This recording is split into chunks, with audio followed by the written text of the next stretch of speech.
Bueno, empezamos. Dale, larguemos, por favor. Bueno, vamos a dar inicio a esta 13ª jornada o mesa o simposio, también se podría decir así, de la revista Conflicto Social, que venimos haciendo todos los años.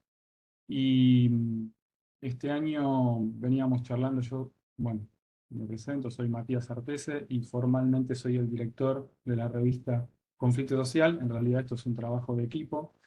Y este año veníamos charlando con los integrantes de la revista acerca de la temática de este año y empezó a surgir, dado el año, la posibilidad de discutir acerca de los 40 años de democracia, que también podrían ser los 50 años de democracia, pensando en 1973, 50 años interrumpidos, ¿no? Y 40 años ininterrumpidos, lo que habla de cierta estabilidad política, pero al mismo tiempo de un camino repleto de desigualdades, ¿no?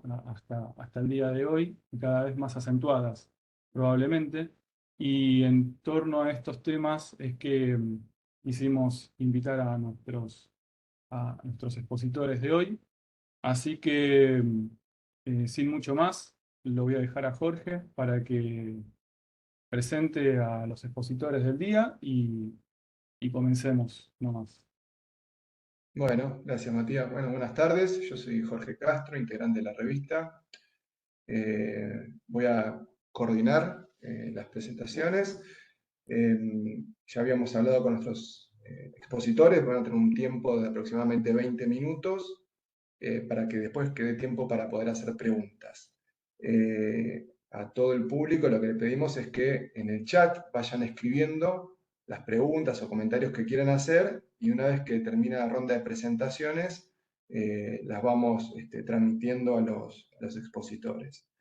Hoy nos acompañan Roberto Gargarella, que es abogado y sociólogo, investigador superior del CONICET y profesor titular de Derecho Constitucional en la Universidad de Buenos Aires. También nos acompaña Alberto Bonet, doctor en Ciencias Sociales, profesor de la Universidad Nacional de Quilmes y de la Universidad de Buenos Aires. Es director del programa de investigación, acumulación, dominación y lucha de clases en Argentina contemporánea. Y está también con nosotros Eduardo Soares, que es militante de Convocatoria Segunda Independencia y presidente de la Asociación Gremial de Abogados y Abogadas de Argentina. Bueno, muchas gracias a nuestros expositores por estar aquí y bueno, le damos la palabra a Roberto, por favor.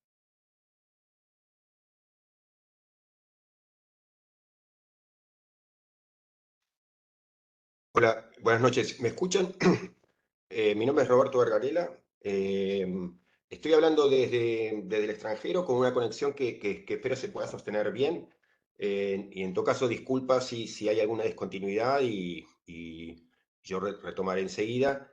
Me interesaba hablar un poco de un balance de cómo pensar la democracia en 40 años. Yo veo un balance y quisiera decir por qué. eh, Muy negativo dentro de un principio que es crucial y muy valioso y es la ausencia de golpes que hemos conseguido en estos 40 años, pero yo creo que no tenemos razones para ser conformistas al respecto cuando pensamos en el modo en que la democracia o se ha degradado o se ha vaciado de contenido o, y esto también es una tesis posible, eh, hemos vivido la ilusión de la primavera democrática, más allá de la valoración que podamos hacer de lo que había sido el gobierno de Alfonsín, y el paso del tiempo nos reveló que estamos frente a un sistema institucional extraordinariamente limitado respecto de las promesas que hace y las ilusiones que generó. Y las ilusiones que generó yo creo que entre un gobierno, digamos, que era la peor expresión imaginable, la dictadura, digamos, de la política pública, y un gobierno que aparecía anterior, digamos, y eso es lo que uno puede ver como política, digamos, democrática. Y yo creo que esa fue la ilusión de la política democrática, es algo radicalmente diferente, y lo era, lo es, pero al mismo tiempo puede ser, y este sería para mí un contenido fundamentalmente representativa. Y yo quiero decir que, y uno de los puntos que quiero marcar es que la democracia argentina, como muchas en el mundo, pero por sus peculiaridades también, ha mostrado un enorme déficit que yo creo que es muy difícil de que podamos recuperar. En todo caso, ha revelado sus enormes limitaciones. En que la política nos dio la ilusión en ese minuto inicial o en esos instantes iniciales de que podía ser fundamentalmente representativa en un sentido no trivial, también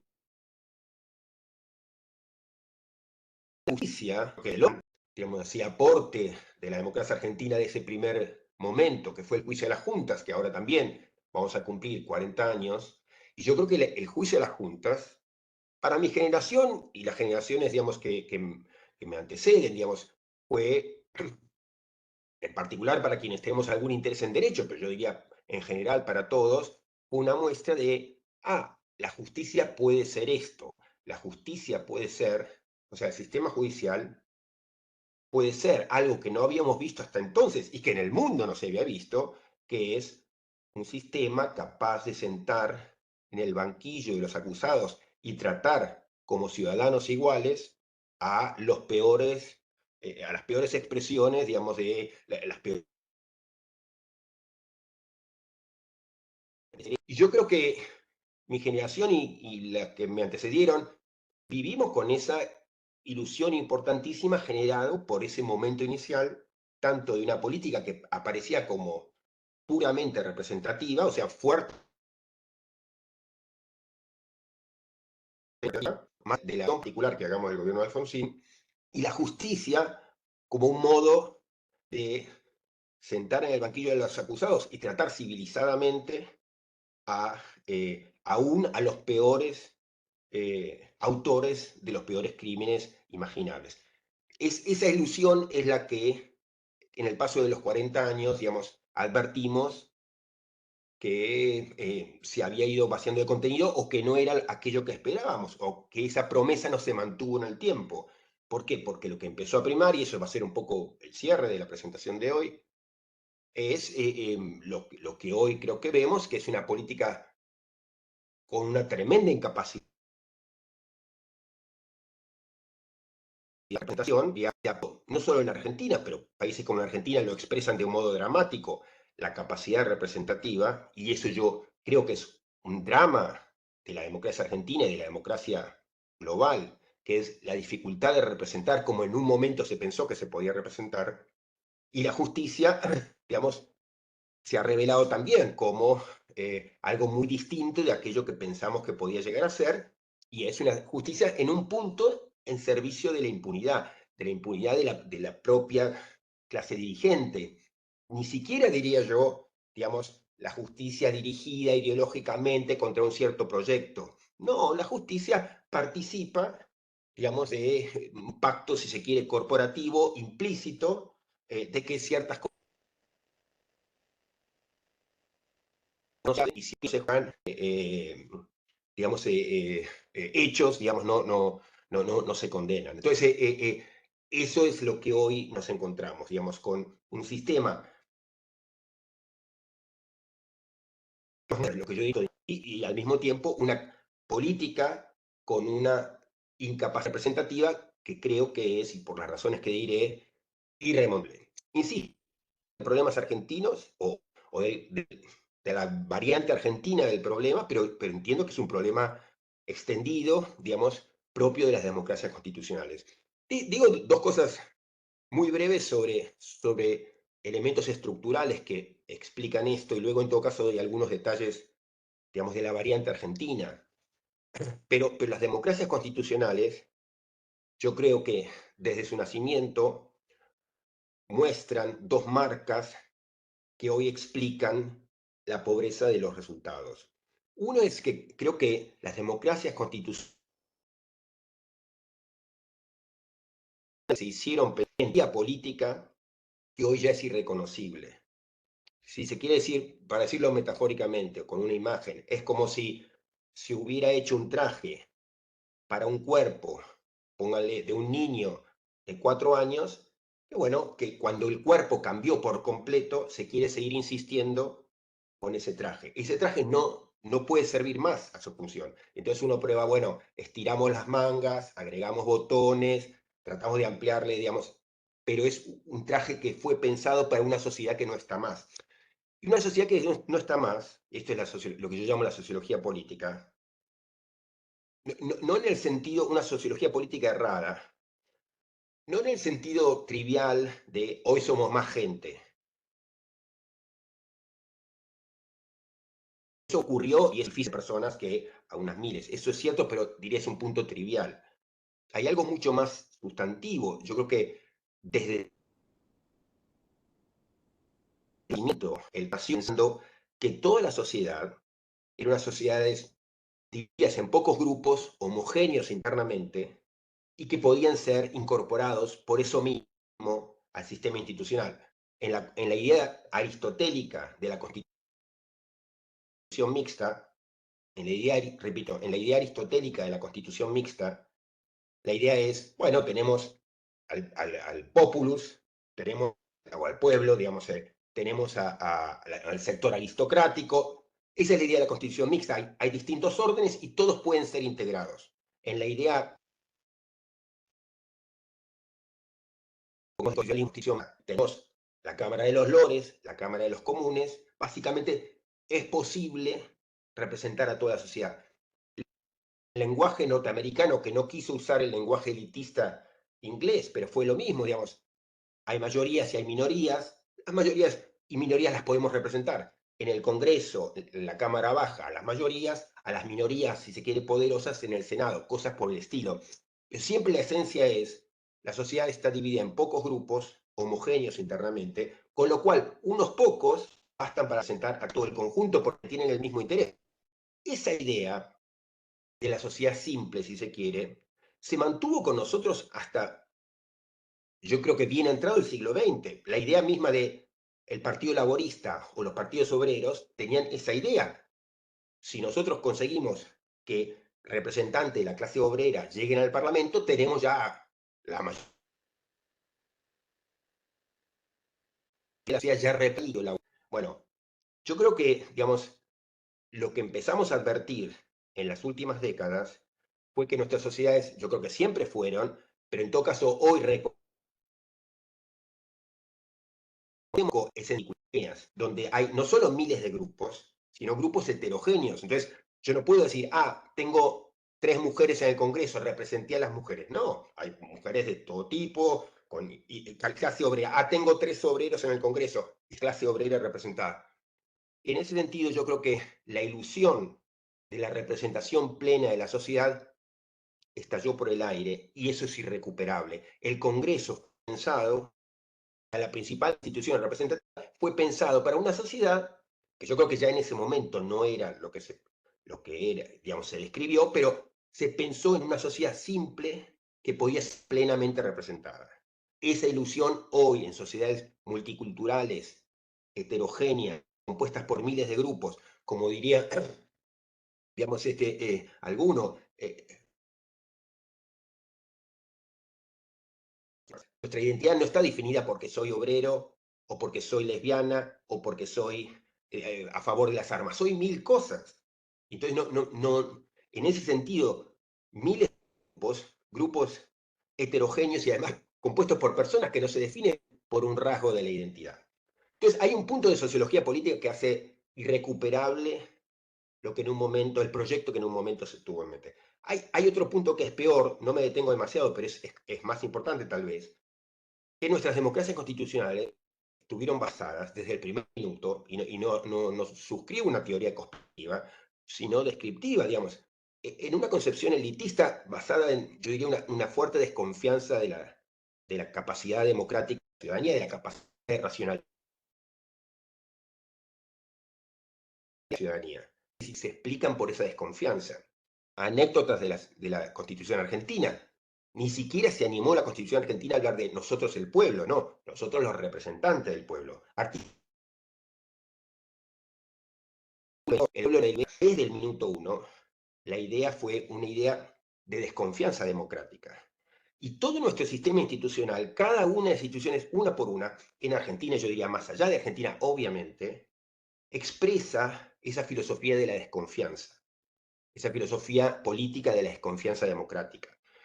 Tal vez la institución que más claramente manifiesta eso es el Poder Judicial, pero sería, digamos, equivocado pensar que el problema del elitismo político pasa por la institución judicial. No, la institución judicial expresa del modo más preocupante, si se quiere, ese nivel de elitismo que inspiró, filosófico que inspiró nuestras instituciones. Para decirlo brutalmente, no es que el poder, personas que tienen la última palabra sobre todo lo más importante de nuestros conflictos públicos, porque no podemos estar todo el día, todo el mundo, millones de personas decidiendo. No, se hizo bajo una idea mucho más elitista, que no es una cuestión de división del trabajo, sino que es los bien preparados pueden hacer lo que las mayorías irracionales no podían hacer. Entonces, el Poder Judicial tiene que tener esta función de la última palabra, digamos así, porque las mayorías se dejan llevar por las pasiones, bien preparadas no. Esa fue la filosofía. Otra vez, no es una teoría conspirativa, es el modo en que se pensó. Yo ya hice paz con el pasado en ese sentido, no me interesa decir, allí están los culpables. Lo que digo es, una idea de sociedad que ya no está, en una idea de representación que ya no puede levantarse, y en una filosofía política que hoy repudiaríamos si... Estas cosas más sobre la variante argentina. Yo creo que en muchos sentidos, por esto que se hablaba al principio, por los niveles de desigualdades en los que vivimos, o sea, nuestra constitución, y yo diría en general las constituciones latinoamericanas, son hijas directas de la desigualdad. Y lo que expresan es, de un modo muy crudo, esa desigualdad. Lo que Carlos Nino, mi profesor, llamaba el hiperpresidencialismo argentino, esto es, la gran concentración del poder en la cabeza ejecutiva, uno, dos, esa es la expresión constitucional de la desigualdad económica. Esto es, de la desigualdad económica, que unos pocos tienen mucho en materia económica, material, y en la expresión institucional es la misma idea de la desigualdad traducida al nivel constitucional. Algunos hechos adicionales sobre la variante argentina. Uno, yo diría es, como en pocos lugares de América Latina tal vez, o de modo tal vez más visibles que en otros lugares de América Latina, la democracia quedó básicamente reducida al voto. Y esa es una gran degradación. Otra vez, si uno compara con lo que pensamos que podía ser en el 83, era la gente en la calle, la gente ya sea o pidiendo el juicio, o reclamando cambios, o protestando contra el pacto de Alfonsín digamos, con el pacto empresarial que había hecho, etcétera, en la época de Surruí. Bueno, ese nivel de empoderamiento nos allá. La democracia fue quedando reducida al voto, algo que es muy funcional al pensamiento conservador, pero también ha sido funcional al pensamiento de izquierda, porque la izquierda también, como a la izquierda, a ciertas versiones de la izquierda, lo que le interesa es una democracia más fuerte, entonces dice votar más, pero no, la democracia debe ser algo que fundamentalmente trasciende al voto. La democracia debería ser, y esto ya es una concepción normativa mía, pero es aquello que ocurre luego de que votamos, sobre todo. Pero no, la democracia quedó reducida al voto. Para el conservador, esto ha sido muy conveniente porque no se metan con esto. Tremenda expresión argentina, y con esto empiezo a cerrar. El tratamiento de la protesta social. Yo creo que la protesta, el desarrollo de la protesta social nos dice muchísimo sobre cómo evolucionó la Argentina en estos 40 años. Primero, nos habla de cómo cambió materialmente y cómo cambió la organización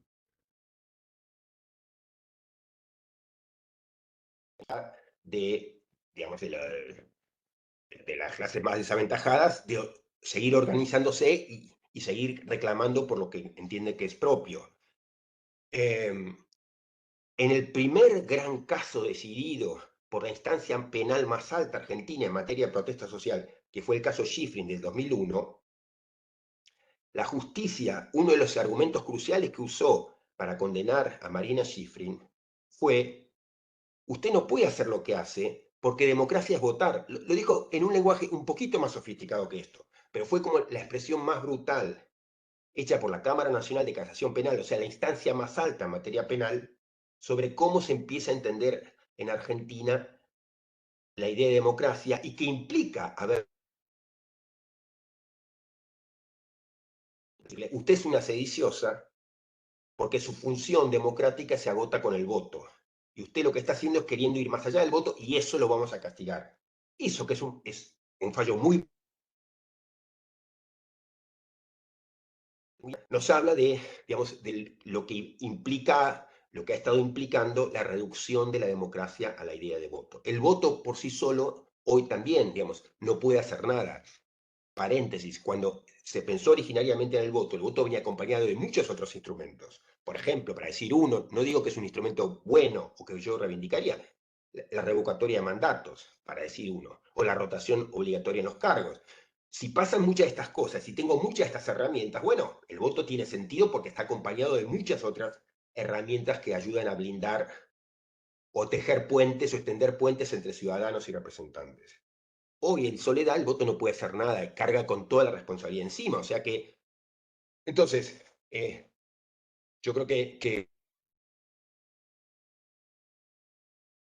en Argentina lo que expresa es, bueno, en modos a veces caricaturescos, digamos, es la expresión de esa degradación de la democracia. Democracia reducida al voto, una democracia con tremenda incapacidad representativa, en donde, digamos, como es esperable, porque esto se acompaña con pocas capacidades de ciudadano común para controlar a sus representantes, para hacerlos responsables de sus actos, digamos, pocas posibilidades de intervenir y exigir que hagan tal o tal cosa, porque el único canal que tenemos de comunicación es el voto periódico. La represión de la protesta finalmente congeló, sí, más allá, digamos, de las anécdotas argentinas, lo que eso ha implicado es, obviamente, una clase dirigente que se ha autonomizado y que es perfectamente consciente de que no hay herramientas apropiadas de control sobre ellos y, por lo tanto, naturalmente, digamos, es entre dirigencia política, dirigencia económica, dirigencia sindical, un intercambio de favores. Otra vez, no es una teoría conspirativa, es lo que es naturalmente esperable en condiciones donde hay enormes posibilidades de obtener beneficios desde las posiciones públicas y de parte del ciudadano tremendas incapacidad para controlar, porque no tenemos instrumentos institucionales. Lo natural, lo obvio es lo que hoy ocurre, que es una clase dirigente económica, política, sindical, autonomizada y una ciudadanía desempoderada en términos institucionales a romper todo cuando se le da la oportunidad o cuando ve el necesario o expresa eso en esa pobre herramienta que le han dejado que es el voto y a lo mejor la elección que viene nos va a dar una muestra tristísima de eso, que es usar el voto para romper todo. Pero básicamente eso expresa que es cada oportunidad que yo tengo, ya sea una oportunidad institucional con el voto o en la calle, lo que voy a tratar de hacer es romper todo en el sentido de que, porque sé que se ha consolidado un sistema en donde es cierto que yo no tengo herramientas institucionales apropiadas para controlar, para exigir, para demandar, para ser responsables, y al mismo tiempo hay muchos privilegios permanentes que se están intercambiando entre facciones que aparecen peleándose entre sí. Entonces, en ese sentido, y termino con esto, yo creo que el desarrollo de la democracia argentina, bueno, ha revelado que la ilusión que teníamos en el minuto inicial era eso, era una ilusión. la pobre versión que hoy tenemos, sabemos de antes del 83 que las alternativas son mucho peores. Y tenemos, yo creo que, muchas razones, si se quiere, normativas para ir hacia otro lugar. En términos de herramientas, en términos de instituciones, lo que hoy tenemos, aquello que nos ha legado, digamos, estos 40 años, es un instrumental que ha quedado básicamente vaciado de contenido. Una cantidad de botones que apretamos y no nos responden porque están pensados para otra cosa. Y eso ha generado, no por la pésima calidad de los dirigentes argentinos, sino porque es lo que cualquiera haría seguramente en ese mismo lugar, es frente a los beneficios enormes y la incapacidad de ser controlados, y bueno, digamos, un reparto de privilegios que también es un reparto de impunidad, digamos, ¿no? La desigualdad hoy tiene como cara judicial la impunidad. Eso es también un producto de la desigualdad. Bueno, entonces ese es un panorama, si se quiere, pesimista, pero digamos, en todo caso la idea es no. Mi variante de análisis ha sido institucional jurídica, si se quiere, digamos, y es simplemente no taparse los ojos frente a ese hecho. Digamos, luego, digamos, uno podría pensar en alternativas, en ideales, y todo eso está, pero digamos, en los hechos lo que hoy tenemos es eso, que es un producto finalmente esperable del el armado institucional que tenemos, yo diría, desde hace décadas. Bueno, gracias, disculpe si se ha cortado la combinación. Bueno, Roberto, muchas gracias por tu presentación. Les recuerdo a todas y a todos que tenemos el chat abierto para que vayan incorporando las preguntas que tienen para cada uno de nuestros expositores. El turno le toca ahora a Alberto Bonet. Alberto, te escuchamos, por favor. Gracias, Matías, gracias por la organización de esto y por permitirme compartir acá la mesa con Gargarella y Suárez.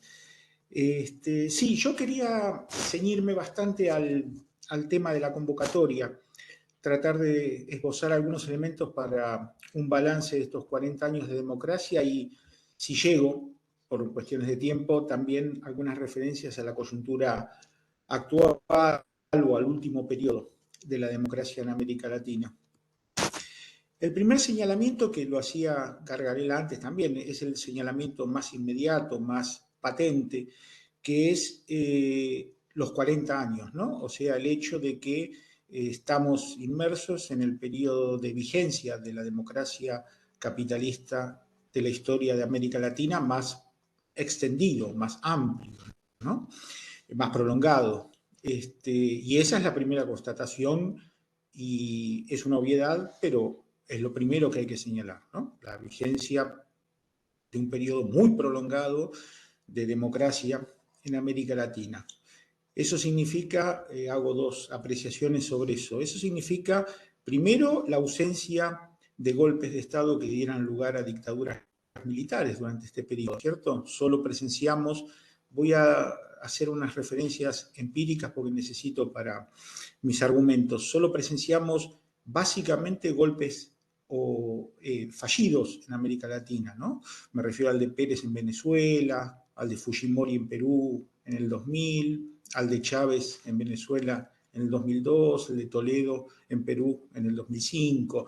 La única excepción que se me ocurre a la regla esta de los golpes fallidos sería el de Zelaya, pero aún así el golpe de Zelaya no dio lugar a una dictadura militar en el 2009, sino a una pequeña transición, un interinato breve y después se restauró el régimen democrático. Es decir, lo que constatamos es, durante este periodo, durante estas 4 décadas, ausencia de golpes de Estado que dieran lugar a las clásicas dictaduras militares que vivimos en América Latina en otro periodo, ¿no? La segundo elemento que quiero agregar sobre este tema de los golpes de Estado es, sí, la existencia de autogolpes, pero que no dieron lugar a dictaduras militares, sino a regímenes autoritarios, o quizás, no tengo problema en calificarlos de dictatoriales, como fue el autogolpe de Fujimori en Perú en el 92, el de Maduro en Venezuela en el 2016-17, el de Ortega quizás en Nicaragua en el 2018 o en adelante, golpes y el intento de golpe, autogolpe de Castillo en Perú en el año pasado, ¿no es cierto? Golpes que, cuando fueron exitosos, dieron lugar, autogolpes que dieron lugar a regímenes autoritarios, a dictaduras, pero no a las dictaduras militares clásicas que nosotros estábamos acostumbrados en América Latina, de manera que esa afirmación de que no hubo golpes militares con dictaduras sigue vigente en estos 4 décadas, ¿no? Cuando yo hablo de la vigencia prolongada de la democracia en América Latina, esto merece dos aclaraciones que quería agregar, sobre todo en este contexto de ciertos discursos acerca del orden democrático de este periodo. Dos supuestos que estoy teniendo. Estoy excluyendo de la figura del golpe de Estado los juicios políticos, los impeachment. Hay todo un discurso democrático, hay todo un discurso progresista alrededor de que cualquier juicio político es un golpe de Estado. Eso es equivocado conceptualmente, es una especie de metaforización de los conceptos que no corresponde. Las ideas de golpes de nuevo tipo, golpes jurídicos mediáticos. En Argentina, en el 2008, la idea de acciones destituyentes, por ejemplo, todo eso es un discurso metafórico, ideológico, que no corresponde, digamos, a la realidad, ¿no? Un juicio político es, a mi entender, no solo distinto de un golpe de Estado, sino el sustituto del golpe de Estado. Es decir, es un recurso para procesar una crisis política dentro del orden democrático y es alternativo, sustituto de los clásicos golpes de Estado. Digamos, por ejemplo, en el 2001 en la Argentina, la destitución de la Rúa es el sustituto de lo que hubiera sido en otro periodo histórico un golpe de Estado. De manera que todo el discurso ideológico sobre los nuevos golpes de Estado, los golpes de Estado de nuevo tipo, etcétera, es para mí algo que debemos evitar en el análisis de la democracia en América Latina. Un segundo argumento sobre ese punto. Si uno examina la historia de los juicios políticos o impeachment en América Latina durante las últimas 4 décadas, eso también refuta los discursos vigentes sobre este asunto. Es decir, lo que quiero decir es lo siguiente. Hubo tantos o más juicios políticos a gobiernos reaccionarios de derecha que a gobiernos progresistas. Se habla, por ejemplo, del golpe de Estado a Dilma Rousseff en el 2016 y Collor de Mello fue destituido en el 92 también. Se habla de los golpes de Castillo, golpe de Estado de Castillo en Perú, pero Vizcarra, Fujimori, etcétera, también fueron destituidos por juicios políticos. En Ecuador, la serie de destituciones de Bucaram, Maguad, Gutiérrez, etcétera, también fueron juicios políticos, digamos, ¿no? Toda una serie de gobiernos profundamente reaccionarios que fueron destituidos. Lo mismo en el caso de Lugo en Paraguay respecto de la destitución previa de Cubas. Lo mismo en el caso de la Rúa en Argentina y Sánchez de Lozada en el 2003 en Bolivia. Es decir, todo el discurso tan dominante en los ámbitos progresistas sobre este tema de los golpes de Estado de nuevo tipo, en todo caso, hay golpes de Estado de nuevo tipo tanto contra gobiernos reaccionarios como contra gobiernos progresistas, ¿no es cierto? Entonces, ese es un punto que quiero especificar, digamos, que conviene dejar de lado en el análisis de la evolución de la democracia en América Latina. Segundo punto que quería también explicitar, y quizás esto se relaciona un poco más con la intervención previa de Gargarella, es el concepto de democracia presupuesto en estos argumentos, ¿no? Yo creo que es conveniente cuando el análisis cuando se analiza un periodo histórico, en usar los conceptos de la manera más minimalista posible. Es decir, definir la vigencia de la democracia como la vigencia de un cierto conjunto de reglas, evitando cualquier juicio normativo sobre el asunto. Definirla objetivamente, el mínimo indispensable, ¿no es cierto? La selección vía elecciones del personal político del Estado, el derecho a voto más o menos extendido en términos de una ciudadanía, el reconocimiento de ciertas libertades básicas en materia de expresión, de asociación, de competencia electoral, etcétera, y punto. Con eso nos alcanza para definir en términos objetivos la vigencia de un régimen democrático. En ese sentido, esa definición mínima estoy suponiendo de democracia capitalista, estoy suponiendo cuando hablo de 40 años de vigencia de la democracia, ¿no? El segundo punto, el tercer punto que quería plantear es, dentro del contexto de estos 40 años de vigencia de la democracia en América Latina, un señalamiento importante, que es la idea de que América Latina, en mayor o menor medida según los países, atravesó durante estos 40 años la reestructuración general, económica, social, etcétera, de lo que fue el capitalismo de posguerra en crisis. Es decir, que la reestructuración capitalista en América Latina, bajo la forma normalmente del neoliberalismo, tuvo lugar dentro de un marco de democracia, dentro de un marco democrático, ¿no? La mejor expresión de esto, por supuesto, es la mejor expresión, sin duda, es la nuestra, ¿no? La vigencia de la reestructuración que se produjo en la década de los 90 por parte del menemismo, dentro del contexto del menemismo y dentro de un marco democrático, digamos, ¿no? Y en ese sentido, vale la pena recordar los diagnósticos de comienzos de la década de los 90 en la Argentina, ¿no? Aquellos diagnósticos que suponían que una reestructuración capitalista radical como la que se imponía según las condiciones de crisis de fines de la década de los 80, no podía tener lugar sino bajo una forma de dictadura militar. Esos diagnósticos, por supuesto, quedaron claramente refutados por la historia, ¿no es cierto? Esa reestructuración, incluso en casos tan radicales como la Argentina, quizás el más radical de América Latina, tuvo lugar en condiciones de democracia capitalista. Era compatible con la democracia capitalista. Hoy, ¿por qué recordar eso que es medio antiguo? Bueno, hoy, a partir de fenómenos como, por ejemplo, el de Bolsonaro en Brasil, etcétera, se asocia muy rápidamente neoliberalismo a figuras como neofascismo, fascismo de nuevo tipo, ¿no es cierto? Como si la pervivencia a esta altura ya del neoliberalismo requiriera figuras políticas como el neofascismo o algo semejante, ¿no es cierto? Entonces, por eso es importante mantener en el balance de la democracia, tener en cuenta esa vieja experiencia refutada, ¿no? El hecho de que el neoliberalismo se pudo desenvolver en condiciones de democracia capitalista y, en principio, no requiere tampoco fenómenos como neofascismos.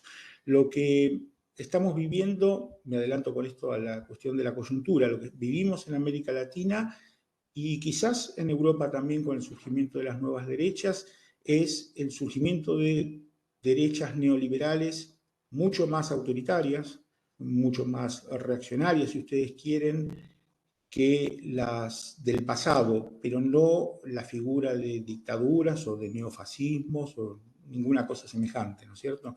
Por eso rescato la experiencia de los 90 en América Latina.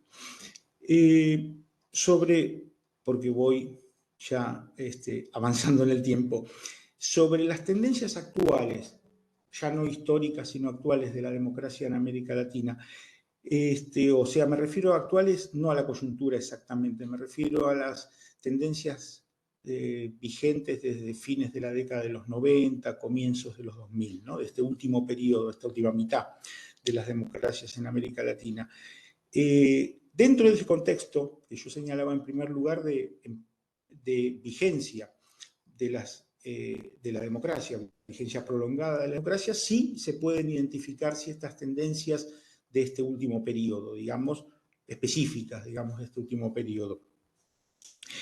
La primera cuestión es cierta dificultad, voy a llamarlo así, suavemente, dificultad para la construcción de consensos duraderos en América Latina. dentro de esas condiciones democráticas, la construcción de consensos políticos más o menos duraderos es dudosa. La capacidad de la burguesía de construir consensos duraderos, ¿no es cierto?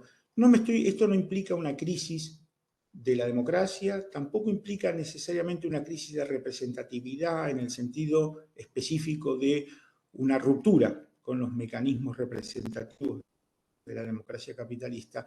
Claramente una dificultad de construcción de consensos a nivel del sistema de partidos existentes, los liderazgos existentes, etc., ¿no? Los síntomas de esta dificultad de construcción de consenso hay varios en América Latina en las últimas 2 décadas, digamos, ¿no? Primero, la propia inestabilidad institucional, de todas maneras, que implica esa serie de juicios políticos que yo mencionaba antes, ¿no? Aún no calificándolos como golpes de Estado, está claro que dan muestra de una inestabilidad institucional, dan muestra de crisis políticas, ¿no? Que los países, las democracias de América Latina están atravesadas por crisis políticas más o menos severas periódicas, ¿no es cierto? Todos los casos que yo mencionaba antes están precedidos de crisis políticas. El segundo elemento son vaivenes muy profundos en las últimas 2 décadas en cuanto a la orientación político-ideológica de los gobiernos, ¿no es cierto?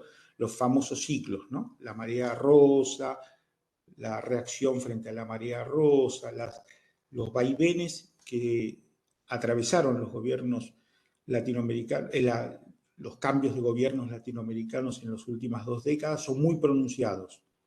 Hay poca continuidad en cuanto a la orientación político-ideológica de los gobiernos, ¿no? Y eso la muestra también de las dificultades esas que yo mencionaba de construcción de consensos. Y en tercer lugar, y esto es por ahí especialmente interesante en esta, ahora sí, coyuntura, son las crisis de los sistemas de partidos políticos y de liderazgos, ¿no? Y el fenómeno de emergencia de líderes y partidos outsiders, ¿no? Fuera del orden, ¿no? Eso es un fenómeno muy significativo, muy sintomático de esa dificultad de construcción de consensos, ¿no? Ahí quiero especificar, outsiders de derecha, por supuesto, es lo primero que a uno le viene a la mente, ¿no? Bolsonaro, Kast, Milei ahora acá en Argentina, pero también outsiders progresistas, ¿no? Por el caso más significativo es la última elección chilena, ¿no? Donde en realidad en la última elección chilena se enfrentaron 2 outsiders, Boric contra Kast, ¿no es cierto? Entonces, esta outsiderización de la política, yo mencionaba antes también a Castillo en Perú, esta outsiderización de la política es como un síntoma de esa crisis del sistema de partidos, liderazgos, etcétera, tanto se exprese a derecha como se exprese a izquierda, ¿no? O de una manera más progresista, ¿no? Es un síntoma simplemente de esa dificultad de construcción de consensos. Sobre esto tengo unos minutos más. Esa outsiderización se expresa por derecha y por izquierda. Es evidente, lo único que yo agregaría, cuando hay grandes crisis políticas como la chilena del 2019, lo único que yo agregaría es que quizás el surgimiento de esa nueva derecha o ultraderecha que yo mencionaba antes esté especialmente asociada con esa outsiderización de la política, ¿no es cierto? O sea, dicho en pocas palabras, quizás haya outsiders tanto progresistas como reaccionarios, pero el surgimiento de la reacción esté mucho más fuertemente asociado con este surgimiento de nuevos liderazgos y partidos, etcétera, ¿no? Hasta ahora, por lo menos, no hay muchos ejemplos en América Latina de el surgimiento de una nueva derecha, ultraderecha, digámoslo así, desde adentro de los viejos partidos de derecha, ¿no? Más alternativa, como fue el caso de Chile, con el surgimiento de Kast, ¿no es cierto? Segundo elemento de la coyuntura que quería marcar también y que es significativo para del periodo, digamos, que es significativo por el juicio, es el deterioro, sobre todo en la última década y media, el deterioro de las condiciones materiales en que se desenvuelve la democracia en América Latina, ¿no es cierto? Me refiero simplemente al estancamiento económico de América Latina en la última década y un poco más que la última década, ¿no? Digamos, tengamos en cuenta que entre el 2011 y el 2019 el producto latinoamericano está prácticamente estancado. Ahora voy a aclarar por qué hago referencia a esto. Tomo 2011-2019 para evitar los dos grandes crisis, ¿no? La del 2008-2009 y la de la pandemia. Aún evitando esas dos grandes sacudidas de la economía latinoamericana, la economía se mantuvo relativamente estancada, con un crecimiento del producto de menos del 2% anual durante toda esa década precedente, ¿no es cierto? ¿Por qué hago referencia a esto económico en un contexto de análisis político? Por el hecho de que eso implica un deterioro de las condiciones materiales de posibilidad sobre la cual se asentó la marea rosa, el progresismo latinoamericano, ¿no es cierto?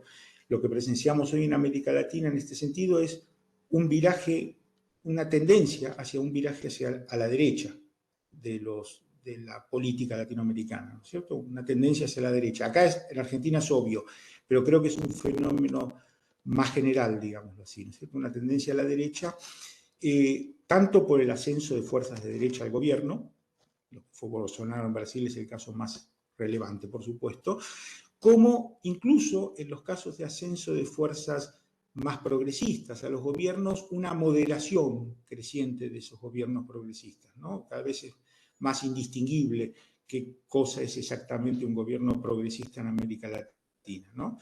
O sea, incluso en los casos de restauración de gobiernos progresistas, son gobiernos ultramoderados, ¿no? La tendencia que hay en América Latina, entonces, las dos tendencias que conviven hoy, me parece, son esas, ¿no?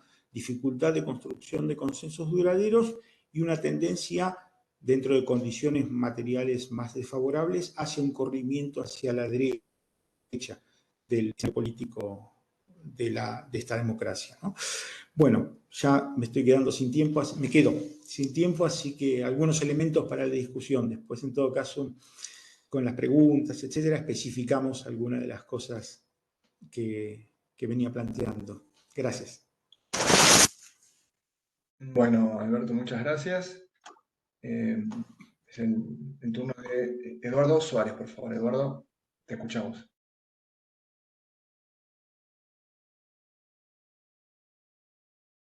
Eduardo, debes estar muteado, no se te escucha.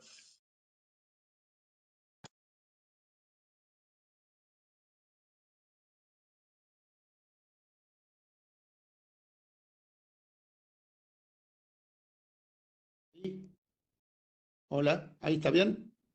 Ahí se te escucha, no tenemos tu imagen, pero se te escucha. Ahí está, ahí está. Ahí está perfecto.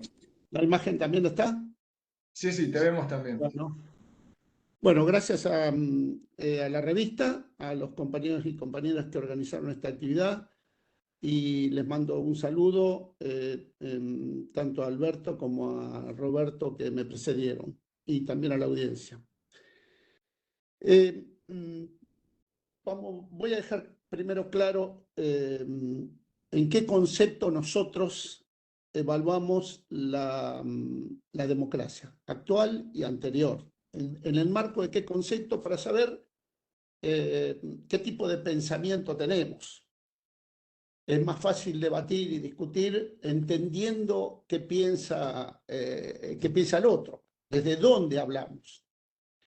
Nosotros pensamos que en nuestra América hay un proceso de lucha, de guerra, que se inició hace 500 años, cuando el primer colonialista puso su planta en América Latina, y que pervive hasta hoy, a veces en términos políticos, a veces en términos muy violentos. Una guerra de exterminio, una guerra de dominación, de saqueo por parte de algunos, una guerra de resistencia por parte de otros. Obviamente nosotros nos colocamos en este segundo lugar.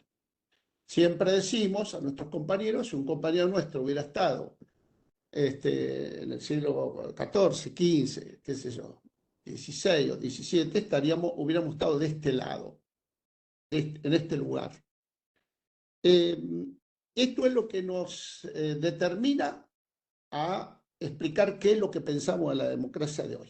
En principio, ese desarrollo, el desarrollo de ese proceso, con avances y retrocesos, pero básicamente con terribles genocidios de nuestros pueblos originarios durante por lo menos 200 o 300 años, desembocó en el proceso que conocemos en la colonia, en las colonias, y el proceso de independencia contradictorio, porque en algunos casos fueron impulsados por los sectores más populares, por los sectores más independentistas, y en otros casos por los sectores más ligados al colonialismo, al españolismo. De manera que cuando se empieza a consolidar la, llamémosle, democracia, cuando se empieza a considerar a fines del siglo XIX, esa democracia, entre comillas lo planteo, se establece sobre un genocidio. No me estoy refiriendo al genocidio de 300 años antes, me refiero al genocidio más actual. Se establece sobre el genocidio de indios, de negros, de gauchos, el relegamiento de los sectores populares de la Argentina. Con posterioridad a las guerras por nuestra independencia, los sectores de dominación, los sectores procolonialistas son los que establecen las leyes. ¿Cómo va a pasar después con el capitalismo? Y por lo tanto, la segunda definición que nosotros damos es muy difícil analizar, por lo menos para nosotros. Lo digo con respeto y con humildad, pero para nosotros es difícil analizar las llamadas democracias fuera del marco de la lucha de clases y de la lucha antiimperialista en la Argentina o en nuestra América. Entonces, hacia fines del siglo XIX, las clases dominantes ajustaron cuentas con las clases populares y constituyeron los factores de poder, todos los factores de poder, las Fuerzas Armadas ya no con este concepto de Fuerzas Armadas de oficiales y tropas populares, como quería San Martín, Belgrano, en fin, nuestros próceres, sino con los oficiales prusianos, con lo que sabemos, la estructura del ejército, y por lo tanto ahí también aparecen las estructuras de la Constitución. La Constitución unitaria, bien lo explicó en parte Roberto. Yo también pensaba plantear esa esencia del planteo de nuestra Constitución. El pueblo no delibera ni gobierna, sino por medio de sus representantes. Y de ahí en adelante, con alguna excepción, todas las constituciones, como corresponde, van a servir, van a ser objeto principal de la dominación colonialista, imperialista posteriormente, y de la consolidación del sistema, de uno de los sistemas más crueles e injustos en la historia de la humanidad, que es el sistema capitalista. Uno de los sistemas más crueles, ¿no? Cuando uno dice esto, decimos, adelantando algún planteo que va a hacer al final, pero uno dice, si el sistema capitalista es uno de los sistemas más crueles y más injustos en la historia de la humanidad, un sistema de muerte, un sistema además, un sistema enemigo del género humano, ¿por qué el sistema capitalista va a tener un sistema injusto, leyes justas? Eso es y constituciones justas. ¿Y por qué va a tener jueces y fiscales justos? Eso es imposible. Puede tener jueces y fiscales buenos tipos, que son buenos padres de familia, pero van a aplicar las leyes de los explotadores y de los saqueadores. Entonces, esa democracia que se pretende consolidar a principios del siglo XX, tiene estas características que yo estoy planteando, ¿no? Las constituciones, vuelvo a decir, con alguna excepción, pero básicamente las constituciones son constituciones del sistema capitalista y del saqueo imperialista. Podríamos decir que la única excepción es la Constitución del 49.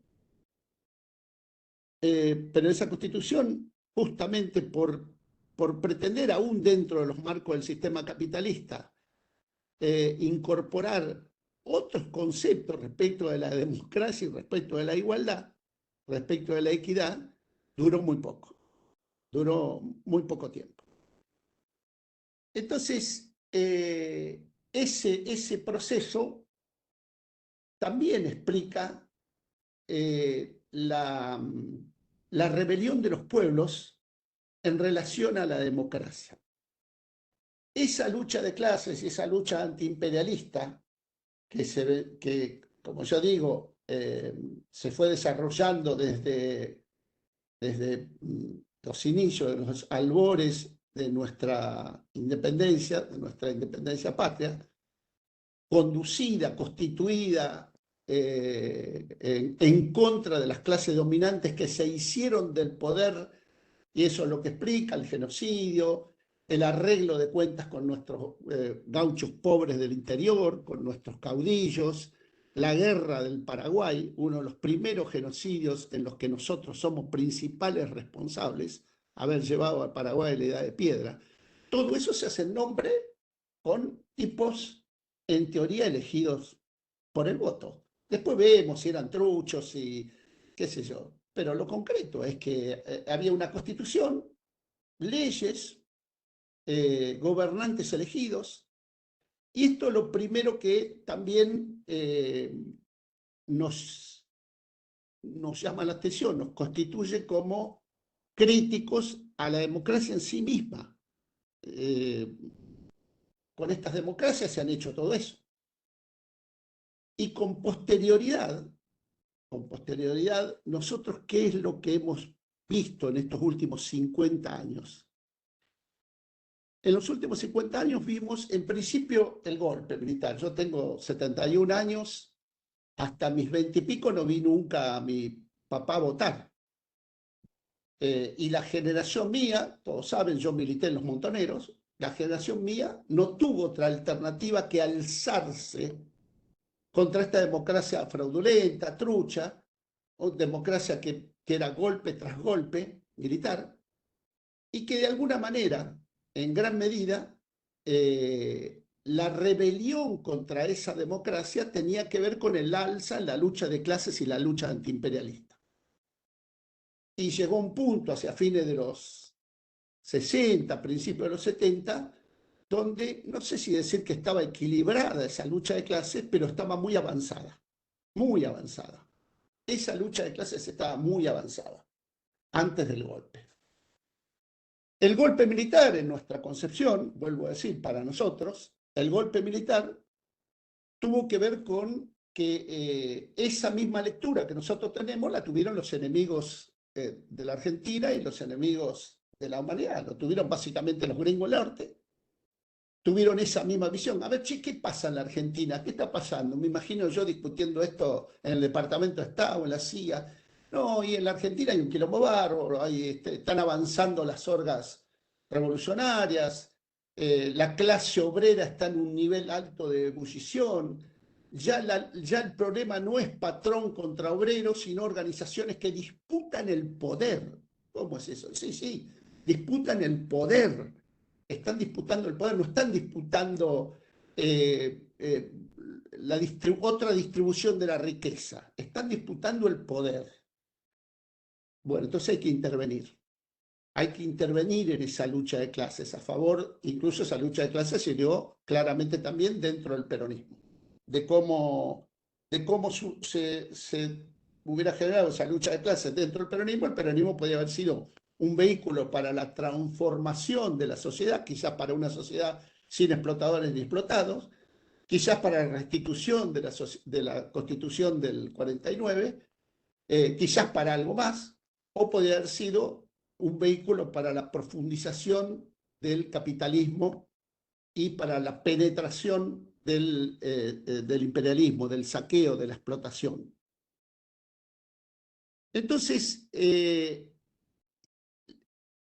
después del golpe, que para nosotros, además, la lectura que nosotros tenemos en este marco de la lucha de clases, el golpe militar no es de pronto unos generales malos que se levantaron para matar chicos buenos.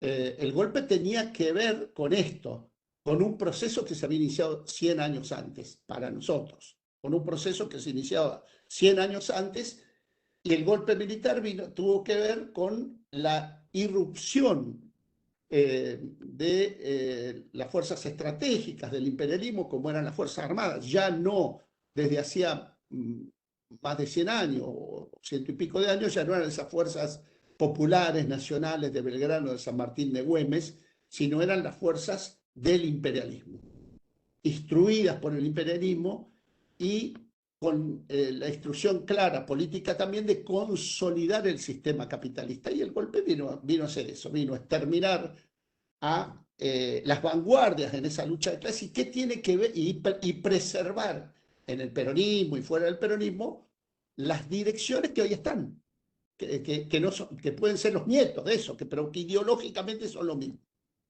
Entonces, después y por eso, no sé, nosotros somos un poco más, no aplaudimos tanto el tema de los juicios a la Junta. Sí, nos parece bien que sigan todavía los juicios. La gremial de abogados no ha intervenido en eso. La gremial de abogados, creada en 2009, reconstituida de aquella vieja gremial que tenemos más de 120 colegas abogados desaparecidos, la Asociación Gremial de Abogados de fines de los 60 y principios de los 70, ahora abogados y abogadas le llamamos, reconstituida en el 2009, prácticamente no ha intervenido en juicio de lesa humanidad. En la lectura que tenemos es el imperialismo, una vez que consolidó, que se cargó 30.000 tipos, que preservó a las clases dominantes, entregó las cabezas de los que lo hicieron. Si no, era muy difícil entregar la cabeza de Videla, de Macera. En definitiva, Videla y Macera fueron nombrados por el gobierno peronista del 75. Fueron designados y además le designaron por decreto ministros como Cafiero, como Rucau, les designaron exterminar a los revolucionarios, es decir, participar activamente en esa lucha de clases. Y en ese sentido, consolidar esta democracia, una democracia al servicio de los poderosos, de los explotadores y de los saqueadores. Y entonces, todo lo que vino después,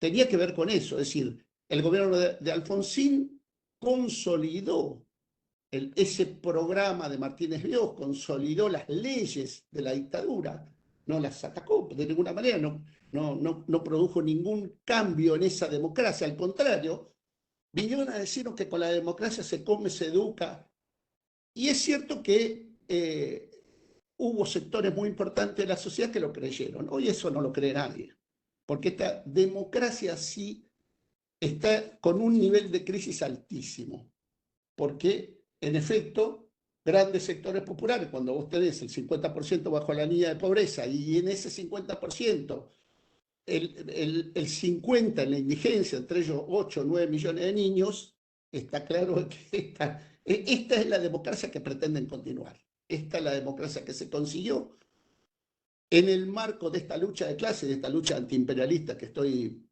planteando. Y cuando en ese marco de democracia hubo avances en la lucha nacional y populares, como en el 73, por ejemplo, la posibilidad de un gobierno nacional y popular que instaurara otra democracia, que pudiera instalar otra democracia, que pudiera transformar las leyes, que pudiera definir otra constitución, una democracia más participativa, duró 50 días. El gobierno de Cámpora duró 50 días. Y a partir de ahí, desde ahí hasta hoy, golpe militar en el medio, no ha habido siempre sin solución de continuidad. ¿Por qué? ¿Y por qué? Porque la esencia tiene que ver con esto que nosotros estamos planteando. Entonces, lo que vino desde el 83 en adelante tiene que ver con esto. Tiene que ver con la consolidación, primero de Alfonsín, después esta constitución trucha del 94, que profundizó la dependencia, porque básicamente lo que hizo es permitir la entrega de nuestros bienes comunes, de nuestros recursos naturales, a las grandes empresas exportadoras, expoliadoras y saqueadoras, a partir justamente de esto que se llama la descentralización. Entonces, descentralizamos las escuelas, descentralizamos los hospitales, descentralizamos, es decir, reventamos el Estado, y generamos las leyes que consolidan eso. Las constituciones tienen que ver con esto, de manera tal que, esto lo queremos dejar en claro, la democracia tiene también que ver con esto, o es una democracia que impulsa el proyecto de las clases populares, o es una democracia que impulsa el proyecto de los dominantes. Esto es así. A mí me ha tocado participar en un encuentro de juristas en Cuba y ver las leyes cubanas, pero sobre todo algo que me llamó la atención, que es que yo puedo ser muy crítico a la Revolución Cubana, desde los puntos que quieran. Ahora, nunca vi un chico revolviendo un tacho de basura, nunca vi un chico durmiendo en la calle en Cuba, tampoco en la Unión Soviética lo vi. Pero durísimo puedo ser con la dirigencia soviética de antes de la caída, de la Revolución Cubana. Ahora, nunca vi un pibe revolviendo un tacho de basura. ¿Qué significa eso? Que la Constitución y la democracia tenía que ver por lo menos con una prioridad determinada, cosa que acá no se ve. Entonces, en este marco, aparece lo último que hemos visto. Yo decía, nosotros nacimos en el 2008 aproximadamente. ¿Qué es lo que vemos desde el punto de vista de la gremial de abogados? O sea, no tanto como militante de convocatoria a segunda independencia. ¿Qué vemos desde el punto de vista de la gremial de abogados? Justamente esto, es decir, las leyes y los funcionarios que aplican las leyes. Lo vemos porque además nosotros como gremial de abogados no sacamos comunicados. Nosotros hablamos sobre nuestro laburo. Nosotros tenemos, si no el 100%, el 95% de las causas de los pueblos originarios en el sur, en Neuquén, en Río Negro, en Chubut. Sabemos de lo que hablamos. No es lo mismo un juez cuando tiene que juzgar una causa de penal común y silvestre, ni hablar si tiene que ser de un funcionario, que cuando tiene que juzgar un mapuche. Las perrerías que nos hacen. Los jueces y los fiscales progresistas, los de justicia legítima, los más progres, tienen que ver ustedes lo que son, porque además nosotros lo que hablamos lo sustentamos con nuestras credenciales en la mesa de entrada, con nuestras credenciales en las comisarías. Ustedes miren, nosotros tuvimos la causa Guernica, todos la conocen. 3.000 familias fueron arrasadas por la policía de la provincia, por este gobierno nacional y popular.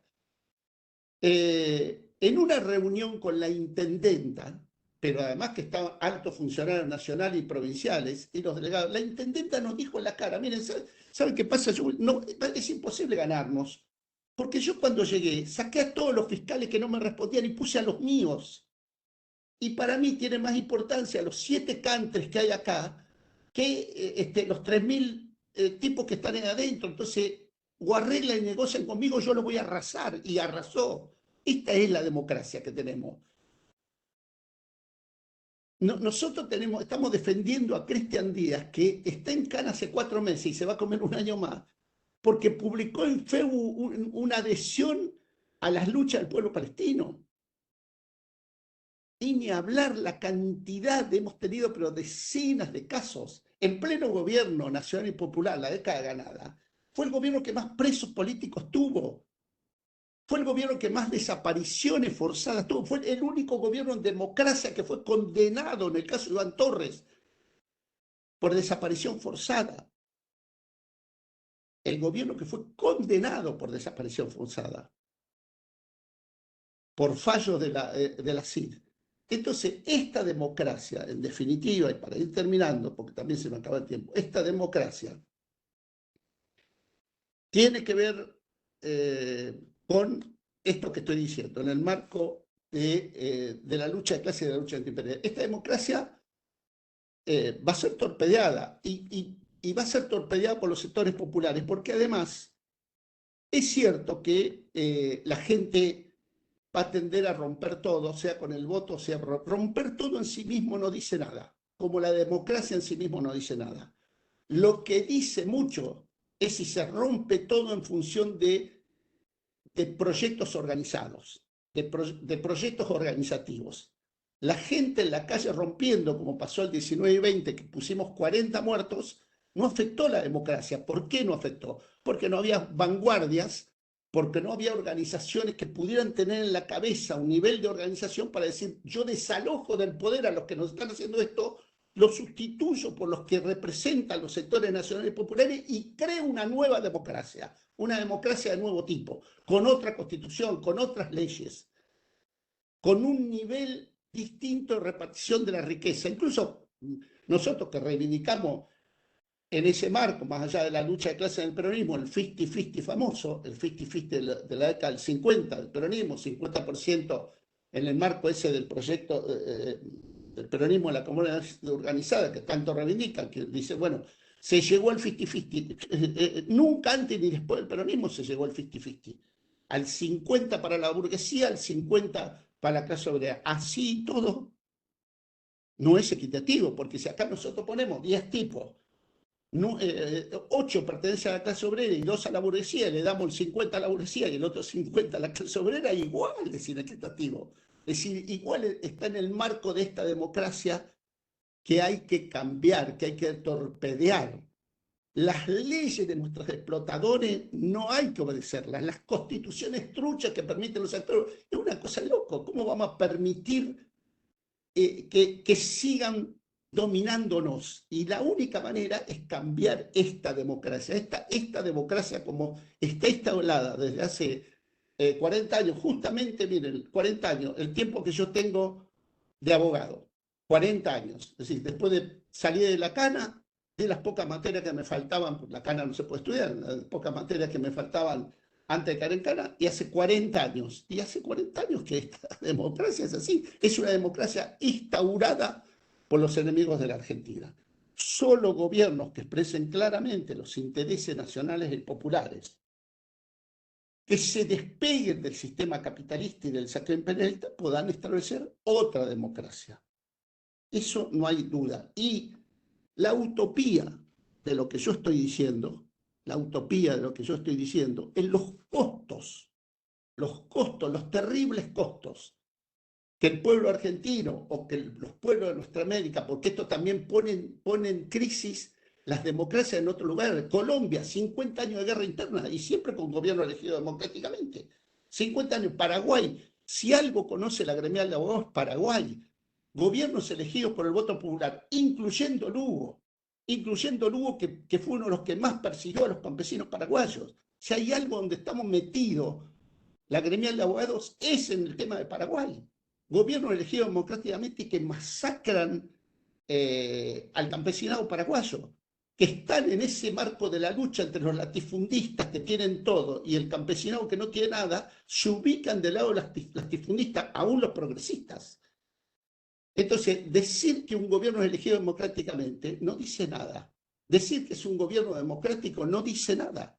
Dice si es un gobierno que impulsa los intereses de los sectores populares o los intereses de los dominantes. Y en ese marco, decía, la utopía, con esto termino, la utopía de lo que nosotros planteamos, este tipo de democracia de nuevo tipo, implicaría costos altísimos, altísimos. Pero les aseguro, queridos compañeros y compañeras, los que oyen esto, los compañeros de la mesa, yo les aseguro que esos costos van a ser infinitamente menores que los costos que estamos pagando por cada día de esta democracia capitalista. El costo en hambre, en muerte, en represión, en prostitución, en machirulismo, en violencia de género, el costo que estamos pagando es mucho más alto por día que el costo que pagaríamos en la utopía que nosotros proponemos. Gracias. Muchas gracias, Eduardo, por tu intervención. Gracias, Roberto y Alberto. Bueno, vamos a abrir a una instancia de preguntas. Ha habido intervenciones, comentarios en el chat, pero no preguntas puntuales. Entonces, bueno, quien quiera realizar alguna pregunta, simplemente tendría que quitar el silencio y hacerla, formularla. Así que bueno, no sé si hay alguna pregunta por ahí.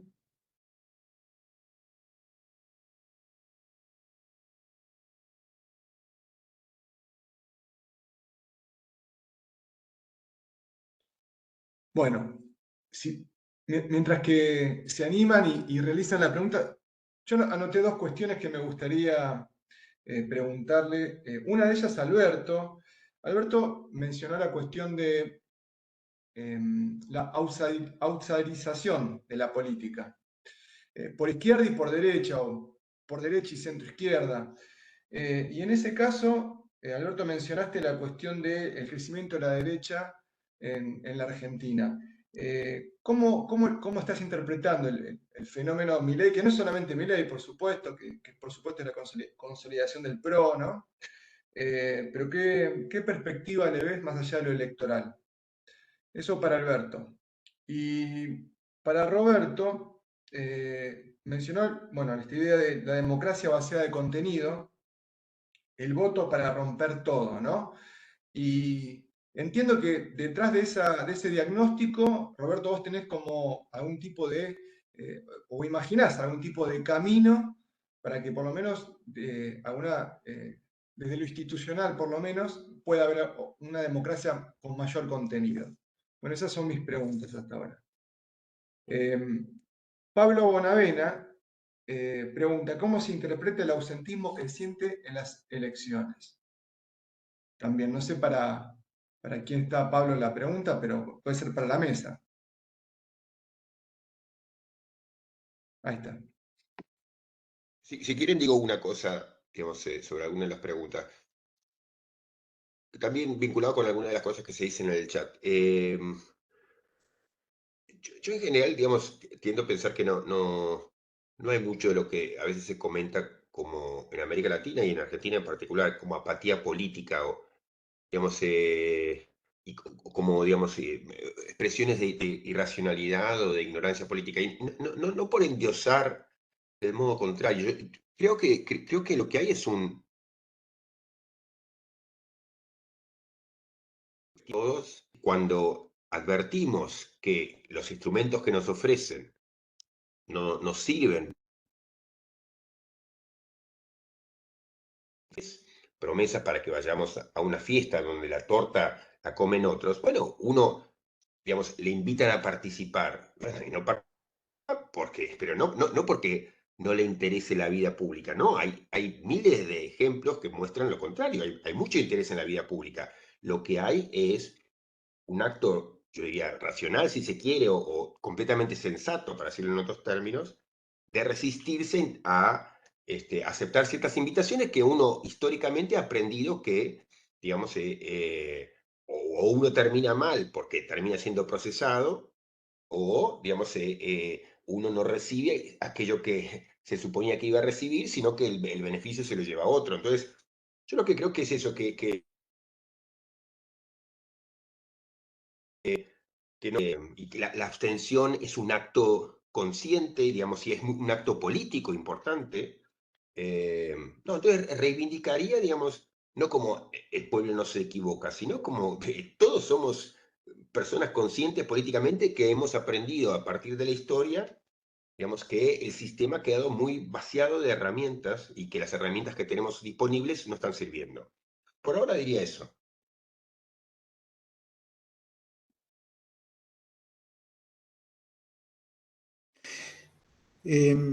Si no hay... bueno, la pregunta del caso Milei. Sí, claro, el caso Milei es uno de los referentes fundamentales de lo que yo apuradamente presenté como nuevas extremas derechas latinoamericanas, ¿no? Siempre entendidas como, en mi opinión, yo lo presentaba como una versión más autoritaria y radical quizás del neoliberalismo, ¿no? No como neofascismo o ninguna de esas figuras, digámoslo así, ¿no? Milei es un claro caso y Milei tiene varios puntos de contacto con similitudes con el caso Bolsonaro de Brasil, ¿no es cierto? En muchos aspectos. También tiene algunas diferencias. Por ejemplo, la relación con las Fuerzas Armadas. En Bolsonaro era mucho más fuerte de lo que, a pesar de su vicepresidenta, lo que es el caso Milei, ¿no? Pero de todas maneras, sí, es un exponente típico de estas derechas, de este surgimiento de nuevas derechas, ¿no? De todas maneras, se podría hablar mucho sobre el caso Milei, pero de todas maneras, el viraje hacia la derecha, en el caso de América Latina, de Argentina en particular, no está solo en Milei, ¿no? Está también en la interna del PRO, ¿no? El triunfo de la digamos, de la versión más derechista dentro de la interna del PRO. Está también en el hecho de que el kirchnerismo propiamente dicho, por tercera vez no puede ir a elecciones, ¿no? Tiene que ir escondido detrás de la figura de Massa. O sea, claramente el viraje a la derecha es la emergencia de Milei, pero es también la derechización del resto del espectro político, ¿no? Sobre esto, sobre esto quería agregar una cosa, pero no tanto por la pregunta de Matías, sino por algunas cosas que circularon en los chats, etc.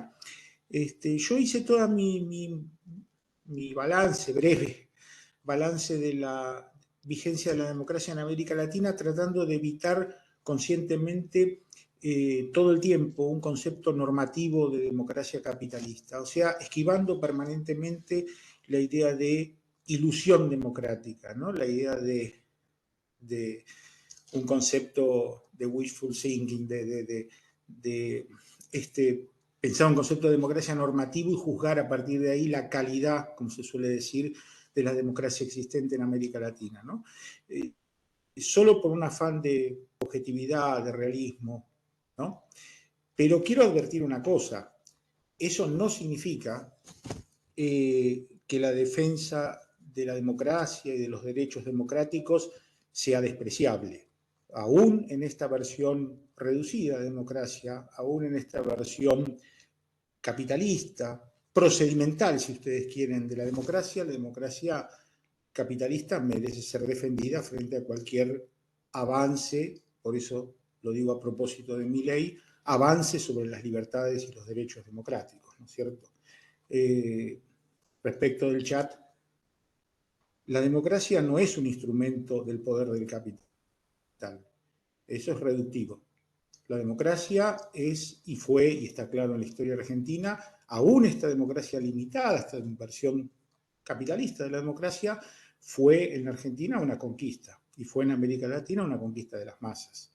Y como tal debe ser defendida, no frente a un neofascismo, no estamos en una situación tan extrema, pero sí contra cualquier avance de estas ultraderechas, digamos, existentes frente a los derechos y libertades democráticas, digamos, ¿no? Reducir, tener un concepto estrecho de democracia capitalista, objetivo, sin ilusiones, no significa de ninguna manera renunciar a la defensa de la democracia capitalista frente a cualquier otra alternativa autoritaria, ¿no? En ese sentido, yo no me atrevería nunca a defender la democracia cubana en este contexto. Hablar de democracia en Cuba es algo así como una metáfora bastante significativa. Eso lo quería plantear porque, bueno, es importante tenerlo en cuenta también frente al ascenso de estos nuevos autoritarismos, etcétera. Las libertades y los derechos democráticos son irrenunciables para nosotros, aun cuando no tengamos demasiadas ilusiones en la democracia capitalista. Hay una pregunta de Esteban en el chat que dice, Pregunta si el crecimiento de las nuevas derechas estarían vinculadas con las nuevas redes sociales y el escaso contenido de calidad que consumen las nuevas generaciones. ¿Es posible una democracia donde el votante está ajeno a las plataformas de campaña? Eso pregunta Esteban Herrera. En lo personal me resisto a verlo en esos términos. No sé, cuando yo leo, por ejemplo, a Madison de 1700, 1780, él dice, no, ahora vienen las asambleas populares donde llegan los demagogos y engañan con sus discursos. Y es la misma idea de las fake news, digamos, en el siglo XVIII. Quiero decir, han cambiado los medios, pero los temas, las preocupaciones, las acusaciones, los prejuicios, eso se han mantenido. Yo creo que no, que el fenómeno es como aquello que llamamos populismo, aunque es un animal que no sabemos definir bien, pero yo creo que tiene que ver con otra cosa, en parte con el vaciamiento de la democracia, con la idea de que todos con razón están cumpliendo con las funciones que nos prometían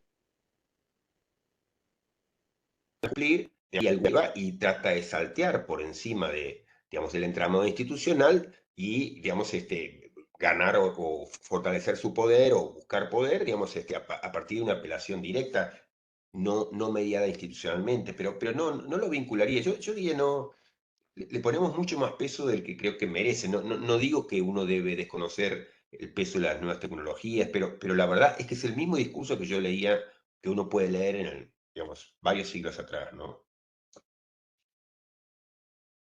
Gustavo Waslet pregunta, ¿cómo defenderla cuando las democracias pueden morir democráticamente, o sea, por los votos de las mayorías?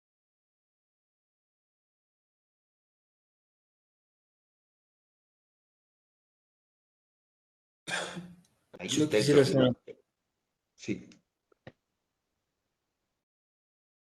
No, lo único que quería decir, y me callo, es que eso muestra ese problema de el problema de reducir democracia al voto. Digamos, si leemos democracia de ese modo, entonces pensamos así, pero si democracia fuera otra cosa, que puede serlo, digamos, en donde la decisión y el control está en manos del ciudadano, las cosas serían diferentes. Si le reducimos al voto, entonces, claro, el ciudadano pobre con el único instrumento que tiene hace lo que puede, pero digamos, realmente no tenemos capacidad de matizar, no tenemos posibilidad de poner un matiz.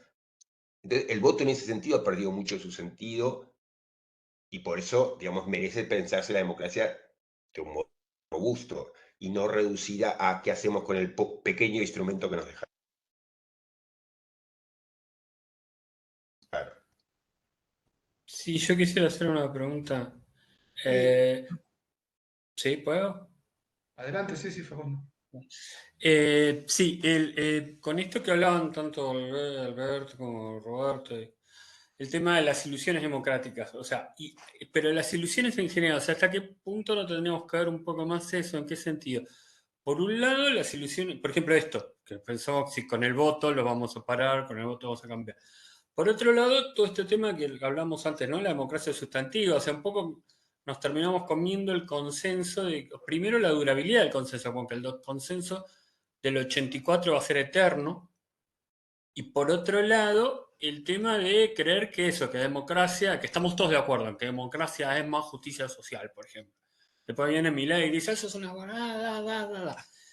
Pero también otras ilusiones, que no serían, si se quiere, nuestras, pero que existen también, por esto de las redes.